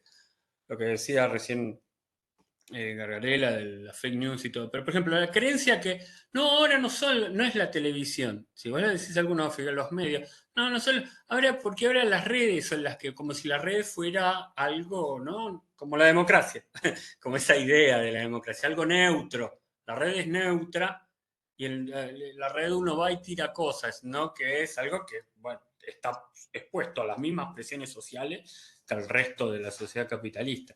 Entonces, redondeando, la pregunta es si no es un punto importante revisar tanto las ilusiones democráticas, llamemos, o sea, progresistas, como otro tipo de ilusiones democráticas. Exacto. Gracias, Facundo. Hay una pregunta de Iván también. Iván, Sí, ¿qué tal? ¿Se me escucha? adelante. Sí. Bueno, tenía una pregunta para Gargalera. Bueno, en la exposición se sostuvo que la clase política se autonomizó y los ciudadanos se encuentran desempoderados y que el voto se transformó en la única herramienta institucional de la ciudadanía. Y yo un poco la pregunta que me surgía, que igual creo que recién un poco fue ahondando para esa respuesta, pero bueno, igual la quería formular, es si independientemente de la forma institucional, o sea, la democracia no se realiza mediada por la lucha de clases o la participación política, y pensaba en este caso, por ejemplo, en, no sé, leyes como la ley del aborto, digamos, que se arrancaron a partir de una movilización popular que quizás en sí mismo no hay una norma escrita que establece cómo se tiene que dar esa movilización, pero, digamos, tanto en Argentina como en otros países del mundo, esas movilizaciones existen, esos procesos de lucha existen y efectivamente consiguen leyes, transforman leyes y también en algunos casos, y ahí pienso, por ejemplo, en la reforma laboral de Macri, impiden que se sancionen ciertas leyes. Entonces, ¿cómo se entiende desde esa perspectiva aquello que no está dentro de la norma, pero que constantemente está moldeando y está dándole forma a la norma? Y después tenía una pregunta para Bonet, que es la siguiente. ¿Qué ventaja tiene la democracia? Él la comentó como sistema de reglas para poder, en contraste con la dictadura, prevalecer y no sé también si vehiculizar los cambios políticos y económicos de América Latina de las últimas décadas, que él mencionó como inestabilidad constitucional, vaivenes profundos en las orientaciones políticas, crisis de los sistemas de partido, deterioro de las condiciones materiales? O sea, ¿en qué sentido la democracia o cómo se vincula toda esta transformación a la forma política de democracia que fue, bueno, la que de alguna forma estaba presente en todos estos cambios? Agrego, antes de la respuesta, por favor, agrego una pregunta para Eduardo Suárez que dice, para las mayorías populares hubiera sido importante y necesario reformar la Constitución como hicieron en Bolivia y Venezuela. Bueno, Sí, te bueno, escucho con la gracias. respuesta. Sí, bueno, justamente creo que bien por la pregunta del compañero o la compañera, porque si algo se me había quedado en el tintero tenía que ser eso. Eh, mm, Tanto en Bolivia como en Venezuela, como antes en Cuba, como antes en Vietnam, en China o en la Unión Soviética, cuando las masas populares por medio de sus organizaciones llegaron al poder, lo primero que hicieron fue cambiar la constitución. Yo recuerdo que el comandante Chávez, cada vez, las 2 o 3 veces que venía a la Argentina, cuando dio sus discursos, tanto en la Facultad de Derecho de Buenos Aires como en Córdoba, llevaba siempre un ejemplar chiquitito de la Constitución y agitaba la Constitución, decía, esta es la nueva Constitución. Si algo le hemos criticado al progresismo, básicamente al kirchnerismo, es que teniendo las mayorías, teniendo todas las posibilidades de cambiar la Constitución, no lo hicieron. Podían haber cambiado la Constitución y no lo hicieron. Es decir, prefirieron mantener esta Constitución trucha del 94, prefirieron mantener la entrega de los recursos naturales, prefirieron todo eso. Entonces, efectivamente, sí, uno, para nosotros, ¿no? Insisto, para nosotros, y lo hemos planteado en la gremial de abogados siempre, porque sobre todo lo planteamos cuando nos damos la cabeza contra la pared viendo lo que es la justicia argentina, federal, provincial, etcétera. La Constitución es la esencia de todo esto, es un gobierno que expresa las mayorías populares, un gobierno nacional y popular de verdad, un gobierno, no estoy hablando de un gobierno socialista, ni siquiera un gobierno que venga a instaurar un nuevo orden, una sociedad sin explotadores explotados. Estoy hablando aún dentro de los mínimos marcos del capitalismo, como efectivamente hizo Chávez y Evo, ¿no? Lo primero que es que la tendencia la marca si hay una voluntad expresa de cambiar la Constitución, ¿o no?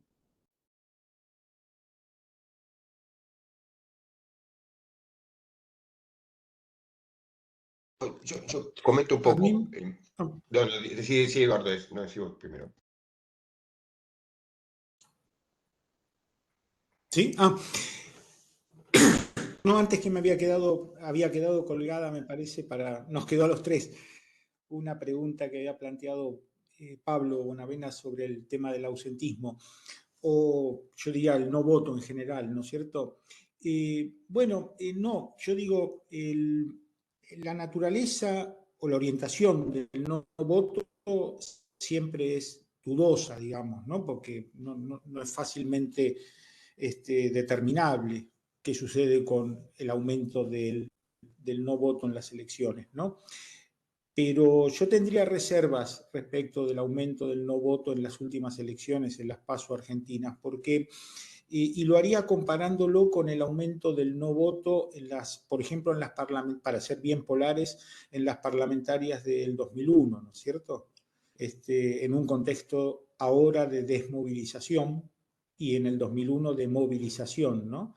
En el caso de las parlamentarias del 2001, el no voto era encabezado por el voto impugnado, que implicaba un claro rechazo, digamos, al orden vigente, ¿no? Hoy es diferente, ¿no? Es más ausentismo.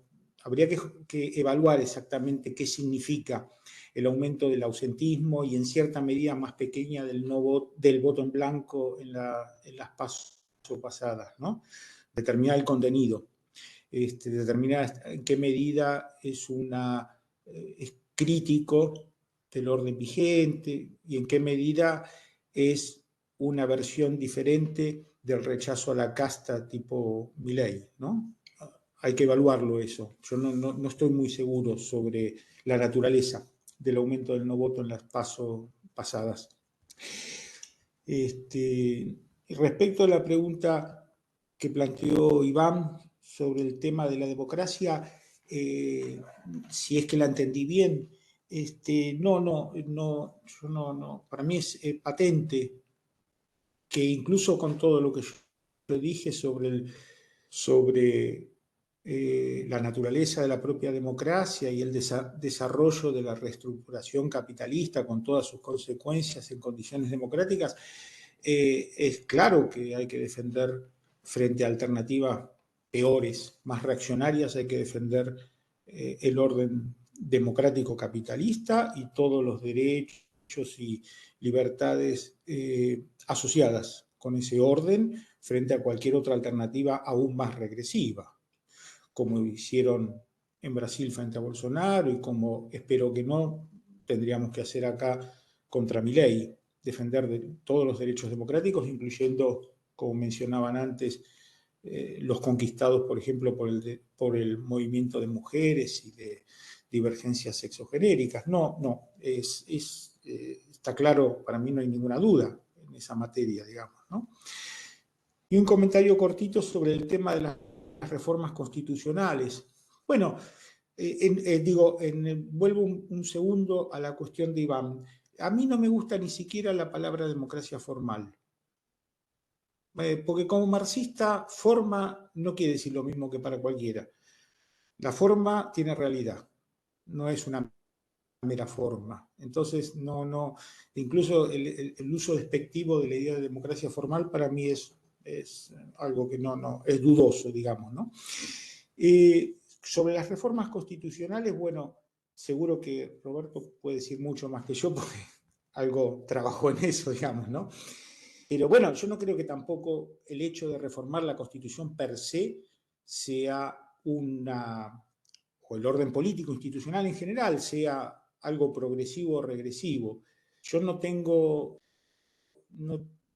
tendría el mismo juicio sobre la reforma constitucional en Bolivia que en Venezuela, la reforma constitucional y otras reformas en Venezuela. Yo creo que la consagración de la plurinacionalidad en Bolivia es un avance democrático.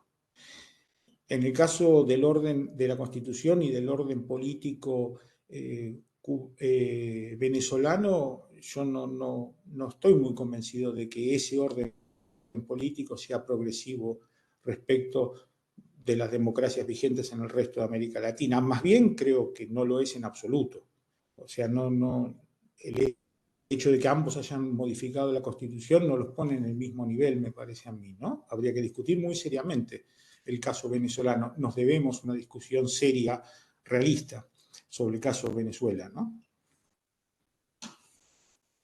¿Puedo hablar sobre el no voto? Después yo quisiera opinar acerca de eso también, si es posible. Ahí estaba levantando la mano también Henry. No sé si querés, Henry, formular la pregunta y después Sí. retoma Eduardo.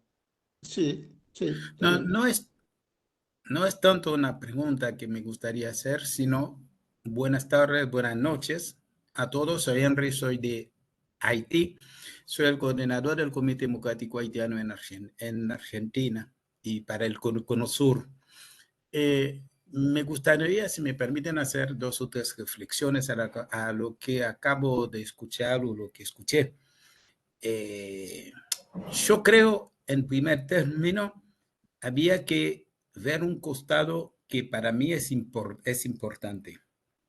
Es entender que nosotros somos países dependientes y el rol del imperialismo. No podemos analizar ningún fenómeno político en cualquiera de nuestros países, en cualquier país de la región, independientemente de esta relación de dependencia. Es decir, el rol del imperialismo. Este año, justamente, vamos el 2 de diciembre a ver los 200 años, a tener los 200 años de la aplicación de la doctrina Monroe. Eso es un tema, es decir, no hay un desarrollo de la derecha, de la ultra, no sé qué, independientemente de esto y del rol de cada país en la división internacional del trabajo para poder entender también algunos aspectos del desarrollo de la lucha de clases. Eso es un primer elemento.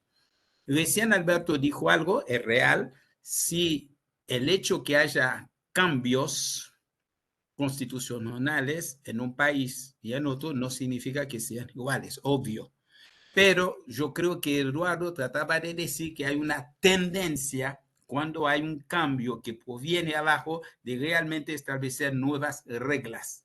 La realidad, hay que hacer un análisis concreto de una realidad concreta. La realidad de Bolivia obviamente no es exactamente igual que la realidad de Venezuela, ¿no? Y después creo yo, no se, es decir, en cada momento uno tiene que tratar de seguir, creo yo, lo que las masas están expresando en un determinado momento histórico.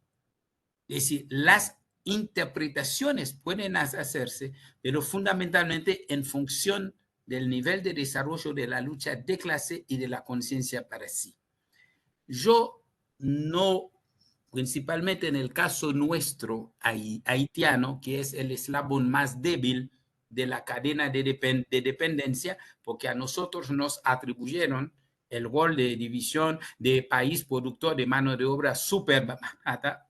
Nosotros entonces hemos sufrido y seguimos sufriendo mucho más que todos ustedes acá. No es un problema de decir, bueno, quién me golpea más o no, pero yo quiero decir que nosotros en Haití han probado con nosotros muchísimas cosas justamente por este rol. En la División Internacional del Trabajo, directamente en Haití, se tiene que hablar de neocolonialismo. Ahora bien, la democracia, para mí, hablar de democracia en abstracto no corresponde, no es conveniente hacerlo, sino es también hablar de la democracia capitalista y con un capitalismo dependiente propio de cada región, de cada lugar, de cada país. Y es esta democracia que no podemos reivindicar si, creo yo, nosotros apuntamos realmente, porque bajo cualquier forma no está a favor de las masas. Nosotros creo que nuestro trabajo es apuntar a destruir ese sistema capitalista y a construir otro, ¿no? Ahora, tenemos que ver ¿Por qué estamos así? ¿Por qué hoy estamos discutiendo Milei en Argentina y no estamos discutiendo otra cosa? Ahí yo creo que lo que quiero decir que hay una interpelación también al campo popular, sus distintas organizaciones, y no solamente argentinas, regionales, sino mundiales también. Hay una lectura, hay una crisis de la izquierda también, de la izquierda revolucionaria, sobre todo creo yo, hace falta replantear algunas cosas para plantear la lucha con otras. Incluso yo creo que hay un atraso teórico de la izquierda para interpretar las nuevas categorías del imperialismo, de la dominación capitalista. Creo que tenemos que hacer un esfuerzo para aprender con H al medio los nuevos elementos que la realidad, la revolución científico-tecnológica, distintas cosas, la nueva división internacional de trabajo, el mundo multipolar que están haciendo en este momento, sin un país representando realmente un ideal socialista claro. Entonces nosotros estamos en presencia de esto. Creo que tenemos que hacer un gran esfuerzo para analizar y aprender lo que ha pasado. Entonces hay un proceso que creo que nosotros tenemos muchas deudas con respecto a esto, teóricamente y prácticamente. Gracias, Henry. Eduardo, Sí, creo que iba sí, quería cortito. intervenir. Cortito el tema. Quería también hacer la interpretación nuestra respecto del ausentismo.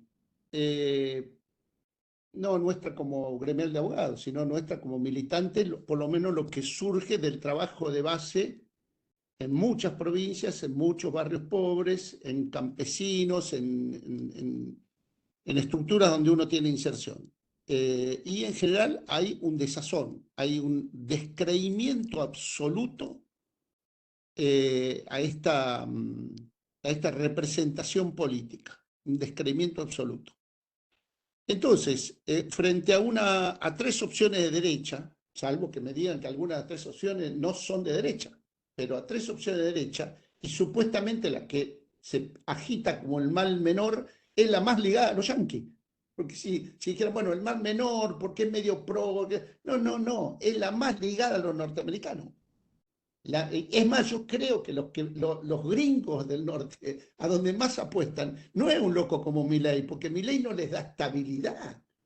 Milei no les da ningún tipo de estabilidad. Milei, el país puede estallar en 2 semanas con un delirante así. Los gringos apuestan a los que tienen control territorial, gobernadores, señores feudales del PJ en las provincias, en el Gran Buenos Aires, etc.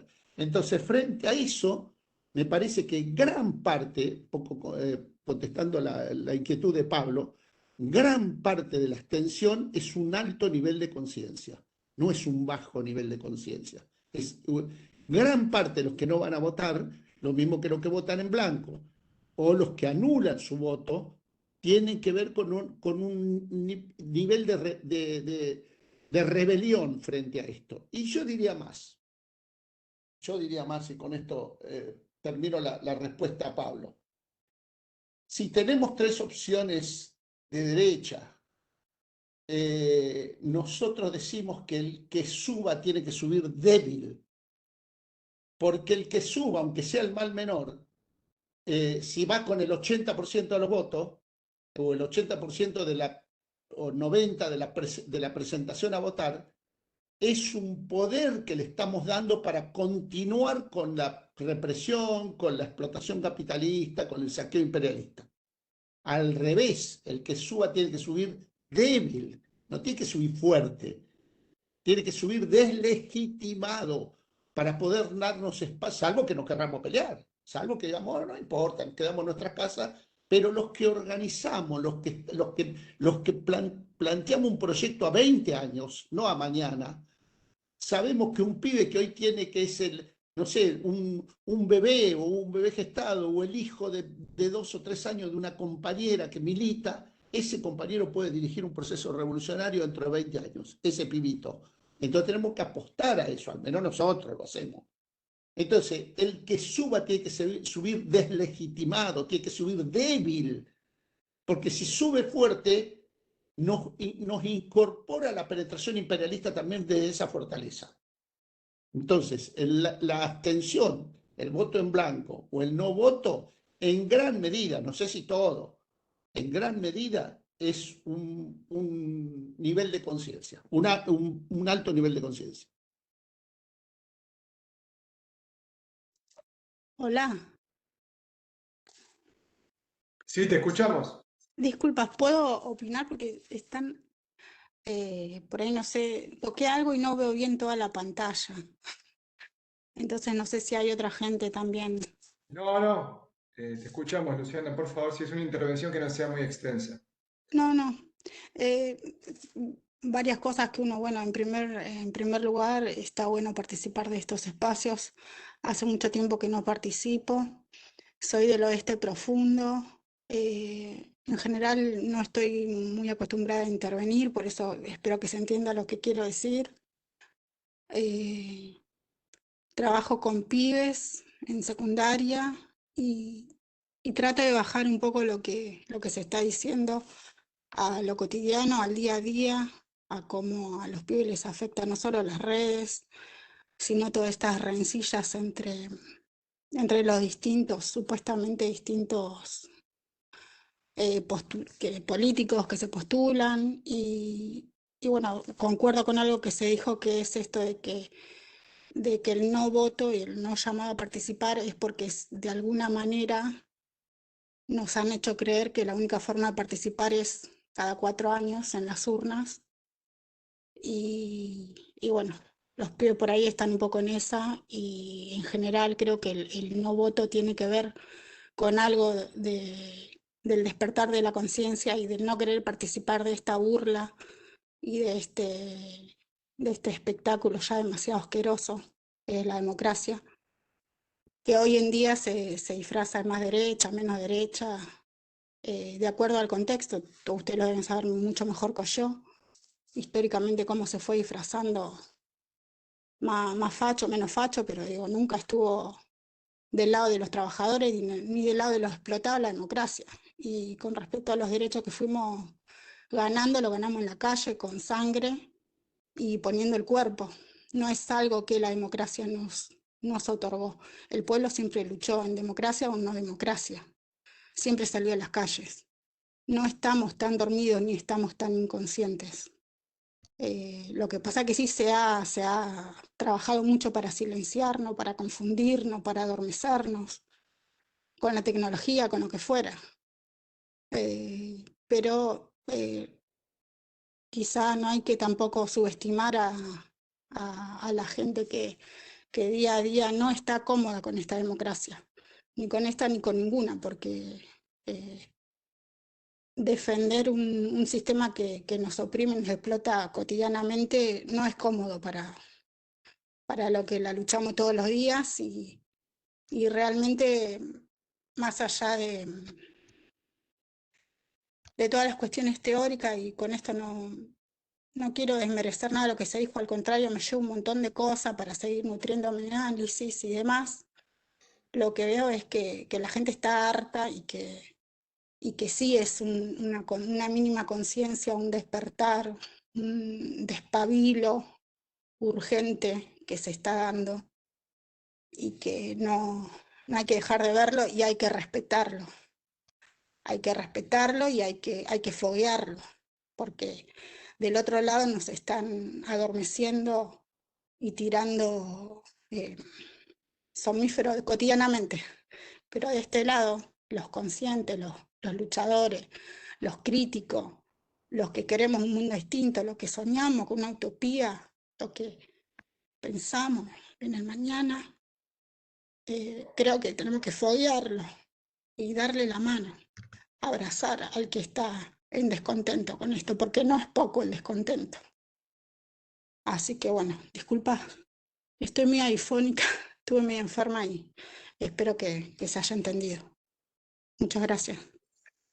Muchas gracias, Luciana. Tendríamos que ir cerrando. No sé si nuestros invitados quieren hacer un un último cierre, Eduardo, Roberto, Alberto. Yo lo escribí un poco en el chat porque vi que no iba a haber tiempo, así que hice una respuesta para Iván y un comentario pequeño sobre Venezuela en el chat. Pero no, agradezco la invitación y me despido. Y yo también, solamente un saludo a Alberto, a Roberto y a la dirección de esta actividad, y un saludo y un abrazo a todos los compañeros y compañeras que nos acompañaron, así que a seguir Gracias a peleando. Abrazo. Muchas gracias. Saludos, Eduardo, saludos, Gracias. Alberto. Gracias, Pablo. Muchos Chao a saludos. todos. Bueno, muchas gracias por la participación, a nuestros expositores y a todo el público. Les recordamos que pueden consultar la revista Conflicto Social en la página web del Instituto Gino Germani, y que al mismo tiempo esta charla está siendo grabada y va a quedar próximamente publicada en la página del Instituto para que la puedan circular, la puedan nuevamente En el canal de YouTube, perdón, hago simplemente esa corrección. En el canal de YouTube del Instituto. Así que bueno, muchas gracias a todas y a todos por la participación. Creo que ha sido una hermosa jornada. Gracias, Eduardo, Roberto, Alberto. Abrazo a todos. Interesante. Hasta la próxima. Gracias.